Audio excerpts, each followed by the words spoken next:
আসসালামু আলাইকুম রহমতুল্লাহি ওয়া বারাকাতুহু। সুপ্রিয় দর্শক শ্রোতা, মিশরের ইতিহাস, ঐতিহ্য, সভ্যতা ও সালতানাতের স্থাপত্যের উপর নির্মিত ইসলামী কাফেলায় সকলকে আমন্ত্রণ জানাচ্ছি আজকের পর্বে। সাথে আছি আমি সাইমুম আল মাহাদি, থাকবো পুরোটা সময় জুড়ে। দর্শক, আজকের পর্বে আপনাদেরকে আমরা নিয়ে এসেছি ফেরাউনের রাজপ্রাসাদে। পিছনে দেখতে পাচ্ছেন কার্নাখ টেম্পল। কায়রো থেকে প্রায় 700 কিলোমিটার দূরে লুকজুর শহরে রয়েছে ফেরাউনের সে রাজপ্রাসাদ, হামানের দেয়াল, মুসা আলাইহিসসালামের সাথে রামসিস দ্য সেকেন্ড এর ইতিহাস।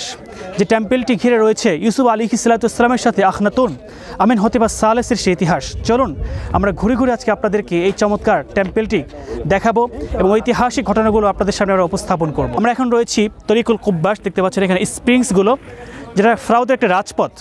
কার্নাখ টেম্পল থেকে লুকজুর টেম্পল, এই পথটিকে বলা হয় ফারাউদের রাজপথ, যেখানটা ঘিরে একসময় হাজার বছরের প্রাচীন সভ্যতা গড়ে উঠেছিল, যেখানে ফারাউদের বিভিন্ন কালচারাল প্রোগ্রামগুলো হতো। চলুন দর্শক, ফেরাউনের রাজপ্রাসাদটি আজকে আপনাদেরকে ঘুরে ঘুরে দেখাই, আমাদের সাথেই থাকুন। দর্শক, আমরা আপনাদেরকে নিয়ে সেই কার্নাখ টেম্পলে প্রবেশ করছি। এখানে দেখতে পাচ্ছেন এই যে স্পিংসের কুবাস, অর্থাৎ ভেড়ার মাথা, পিছনটা হচ্ছে সিংহের মূর্তি। এটাকে তারা তাদের শৌর্যবীর্য পরিচয় হিসেবে তারা বহন করে। আপনারা দেখতে পাচ্ছেন এখানে এই যে দেয়ালটি, প্রায় 40 ফুট উঁচু এই দেয়ালটি, যেটাকে বলা হয় মুসা আলাইহিসসালামের খোদা, অর্থাৎ আল্লাহ তাবারক তাআলাকে হত্যার জন্য ফেরাউন তার যে প্রধান স্কল্পটার হামানকে বলেছিল, তুমি আমার জন্য এমন একটি উঁচু প্রাসাদ বা উঁচু স্থান তৈরি করো, যেখান থেকে আমি মুসার খোদাকে দেখতে পারি এবং তাকে হত্যা করতে পারি। দর্শক, নাম এটা হচ্ছে টেম্পল রামসিস সালেস, অর্থাৎ রামসিস সানির পরে রামসিস সালেস ছিল তার টেম্পল এটি। এখানে কার্নাখ টেম্পল মূলত একটি টেম্পল না, এখানে অসংখ্য টেম্পল নিয়ে গঠিত। এটা একটি ওপেন মিউজিয়াম, যেটি 200 একর জায়গার উপরে প্রতিষ্ঠিত, ইউনেস্কো কর্তৃক স্বীকৃত একটি মনুমেন্ট, একটি স্থাপনা। আপনারা দেখেছেন এখানে। দর্শক, ফেরাউন যখন এই টেম্পলে আসতেন তখন তার পূজা করা হতো।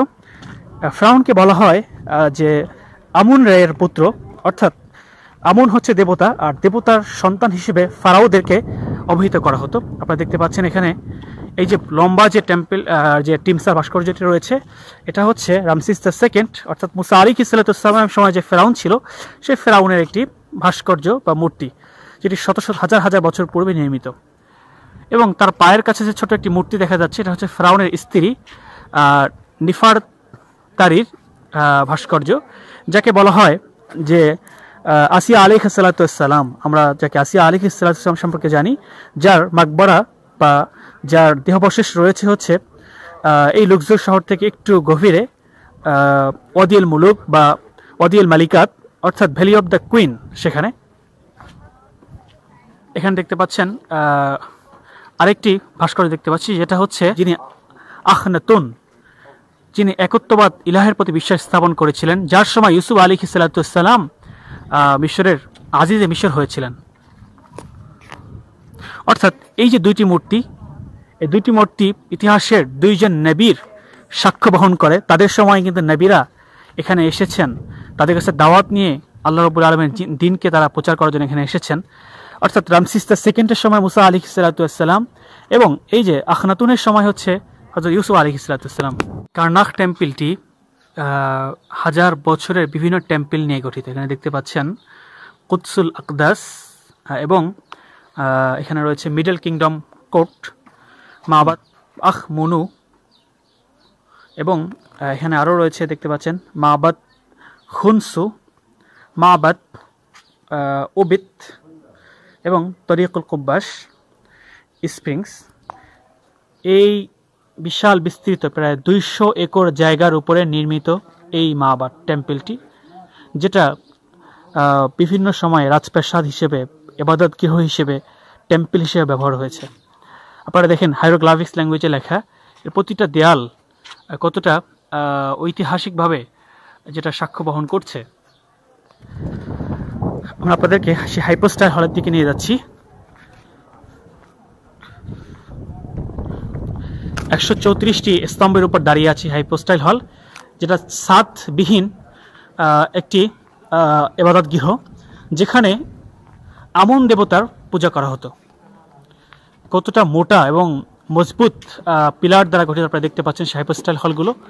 সেখানে ফারাওদের যে ফেরাউনিক ল্যাঙ্গুয়েজ, হাইরোগ্রাফিক্স ল্যাঙ্গুয়েজে লিখিত, তারা এখানে কিন্তু তাদের জীবন কাহিনী, তাদের ইতিহাস, তাদের যুদ্ধ বিগ্রহ, তাদের সমাজ ব্যবস্থা তারা এখানে চমৎকারভাবে তারা ফুটিয়ে তুলেছেন।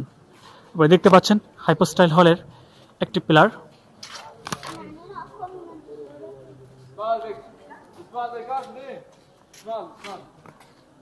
দর্শক শ্রোতা, আমরা আজকে দাঁড়িয়ে আছি হাজার বছরের প্রাচীন ফারাও সাম্রাজ্যের একটি নিদর্শনের সামনে। পৃথিবীর সর্ববৃহৎ এবং সর্বপ্রাচীন টেম্পল, যেটা কার্নাক টেম্পল নামে পরিচিত, যেটি লুক্সুরে অর্থাৎ যেটাকে বলা হয় দ্য ওপেন মিউজিয়াম মাতহাফুল মফতুহ, অর্থাৎ এই লুক্সুরে এত পরিমাণ টেম্পল ফেরাউনিক সভ্যতার নিদর্শন রয়েছে, যেটাকে বলা হয় ওপেন মিউজিয়াম। অর্থাৎ এখানে আমরা যেখানে দাঁড়িয়ে আছি, এই যে লুক্সুর টেম্পল যেটা দেখতে পাচ্ছি, কার্নাক টেম্পলটি দেখতে পাচ্ছেন, এই কার্নাক টেম্পলটি প্রায় 200 একর জায়গার উপরে বিস্তৃত অঞ্চল নিয়ে নির্মিত। হাজার বছরের প্রাচীন সভ্যতা মিশরের একটি ঐতিহাসিক জায়গা। চলুন আজকে আপনাদেরকে সেই জায়গাটি ঘুরে ঘুরে দেখাবো। দর্শক, আপনারা দেখছেন অবেলিস্ক, যেটি সূর্য দেবতা রায়ের পূজা করার জন্য নির্মিত হয়েছিল।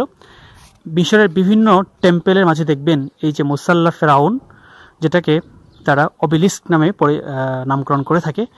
এটা হচ্ছে আমন দেবতা রায়ের পূজা করার জন্য এটা একটা তাদের সাইন। এখানে দেখতে পাচ্ছেন এই যে পিলারের গায়ে হাইরোগ্রাফিক্সে লেখা তাদের বিভিন্ন বক্তব্য, নিদর্শনগুলো রয়েছে, তাদের ধর্মীয় বিভিন্ন সাইনগুলো রয়েছে। এখানে আরেকটি অবেলিস্ক রয়েছে একটু দূরে। এটা বিশ্বের বিভিন্ন শহরে, ফ্রান্সের রাজধানী প্যারিসে, তারপরে হচ্ছে যে আপনারা জার্মানিতে, এমনকি ইংল্যান্ডে বিভিন্ন জায়গাতে দেখবেন এই অবেলিস্কগুলো রয়েছে। এই যে একটি জায়গা দেখতে পাচ্ছেন, এটাকে বলা হয় ইচ্ছা পূরণের একটি জায়গা। অর্থাৎ ফারাওদের সময়ে থেকে শুরু করে আজ পর্যন্ত যারা বিধর্মী তারা এটাকে মনে করেন যে এখানে কেউ যদি কোনো ইচ্ছা নিয়ে এটাকে, এই যে গোল চত্বরটি কেউ যদি এভাবে ঘুরে, তাহলে তার মনের ইচ্ছা পূরণ হবে। আমরা দেখতে পাচ্ছি একজন ইউরোপিয়ান একজন মহিলা, তিনি এটা ঘুরছেন। এরপর আমি যতবারই এখানে এসেছি ততবারই দেখেছি এখানে সবাই একটা ঘুরছে। আমি জিজ্ঞেস করেছিলাম তারা কেন এখানে ঘুরছে, তারা বলছিল যে তুমি মনের যে ইচ্ছা নিয়ে এখানে ঘুরবা সেটা তোমার পূরণ হবে। নাউজুবিল্লাহ, ইসলাম এটা কখনোই সাপোর্ট করে না। যে আমরা অন্যান্য ধর্মের কালচারগুলো আপনাদের সামনে তুলে ধরার চেষ্টা করছি। দর্শক, আপনাদেরকে এখন আমরা নিয়ে এসেছি সিক্রেট লেক, বা যেটা হচ্ছে বুহায়রা মুকাদ্দাসা।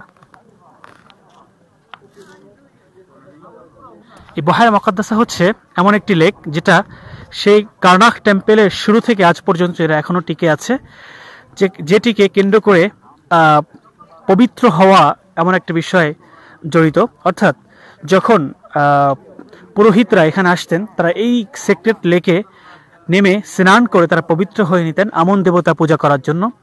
এবং ফারাওদের যখন সেজদা লুটিয়ে পড়া হতো, তখন জনগণ তারা প্রথমে এসে এই সিক্রেট লেক বা বুহায়রা মুকাদ্দাসা, এই যে পুকুরটি, এখানে এসে তারা ডুব দিয়ে পবিত্র হতেন।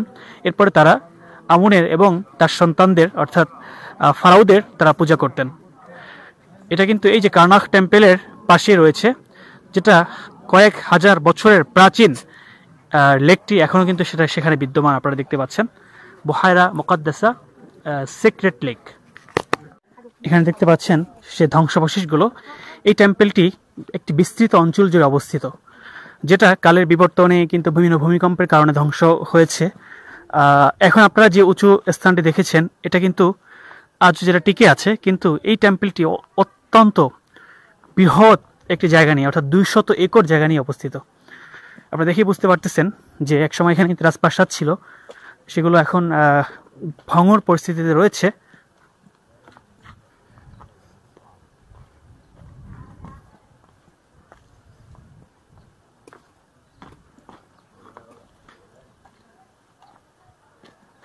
আসসালামু আলাইকুম।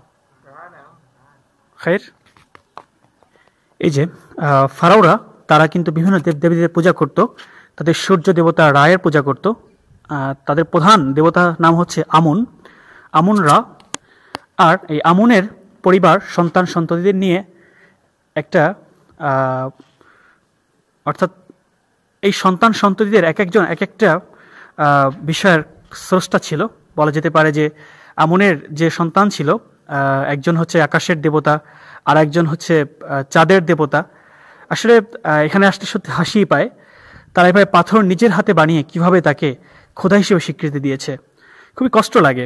আজকে তাদের রাজপ্রাসাদ টিকে আছে, তাদের মূর্তিগুলো আরবে দাঁড়িয়ে আছে, কিন্তু কি সাক্ষ্য দিচ্ছে যে সেই সময় এমন একজন প্রভু ছিলেন, একজন স্রষ্টা ছিলেন, যিনি ইলাহুন আলেহা, সকল স্রষ্টাদের স্রষ্টা, সকল বান্দাদের যিনি স্রষ্টা, পৃথিবীর যিনি মালিক আল্লাহ রাব্বুল আলামিন। আর তখন মানুষ কিভাবে নিজের হাতে পাথর তৈরি করে তারা দাবি করতে পারে যে এটাই তার স্রষ্টা, বড়ই আফসোসের বিষয়।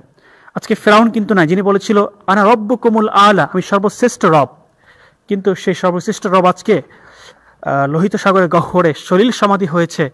আর মুসা আলাইহিস সালামের রব তিনি পৃথিবীর মাঝে পূর্বেও ছিলেন, এখনও আছেন, এবং তিনি চির অনন্তকাল থাকবেন। আমরা সেই স্রষ্টার প্রতি বিশ্বাস স্থাপন করি যে স্রষ্টা চির অনন্তকাল তিনি স্থায়িত্ব বরণ করেছেন, যার কোনো শেষ নেই। কিন্তু এই ইলাহ একসময় মানুষ এগুলোর পূজা করত। আজকে মানুষ যারা ইসলাম বহির্ভূত রয়েছেন তারা কিন্তু অন্য কোনো হয়তোবা আগুনের পূজা করেন বা অন্য কোনো বিভিন্ন দেবদেবীদের পূজা করেন। যুগে যুগে তাদের দেবতা পরিবর্তন হচ্ছে, কিন্তু আমাদের রব আদম আলাইহিস সালামের যে রব ছিল সে রব, মুসা আলাইহিস সালামের রব ছিল, এবং ইউসুফ আলাইহিস সালামের রব ছিল। হাজার হাজার বছর ধরে একই খোদা, একই স্রষ্টার একত্ববাদের ঘোষণা আমরা দিয়ে এসেছি। এটা হচ্ছে আমুনের একটি ভাস্কর্য। আপনারা জানেন যে মিশরের ফারাওদের প্রধান দেবতা হচ্ছে আমুন। তো সে আমুনের তারা পূজা করতো। আপনারা দেখতে পাচ্ছেন এখন এটা হচ্ছে সে আমুনের মূর্তি যেটা তারা পূজা করত। এখানে তার স্ত্রীর একটি মূর্তি দেখানো হয়েছে। দর্শক শ্রোতা, আপনারা দেখতে পাচ্ছেন আমরা এখন রয়েছি সেই ফেরাউনের রাজপ্রাসাদের মাঝে। চারদিকে উঁচু দেয়াল বিশিষ্ট এই যে রাজপ্রাসাদের অংশ, এটি যেটাকে কার্নাক টেম্পল হিসেবে পরিচিত। এটা এমন একটি চমৎকার প্লেস যে জায়গাটি হাজার হাজার বছর পূর্বের একটি প্রাচীন নিদর্শন। এখানে আমেন হোতেফ সালেস অর্থাৎ মুসা আলাইহিস সালামের প্রায় 300 বছর আগে ইউসুফ আলাইহিস সালামের সময়ে যে ফারাও ছিল সেই সময়ে তার হাতে এটা তৈরি।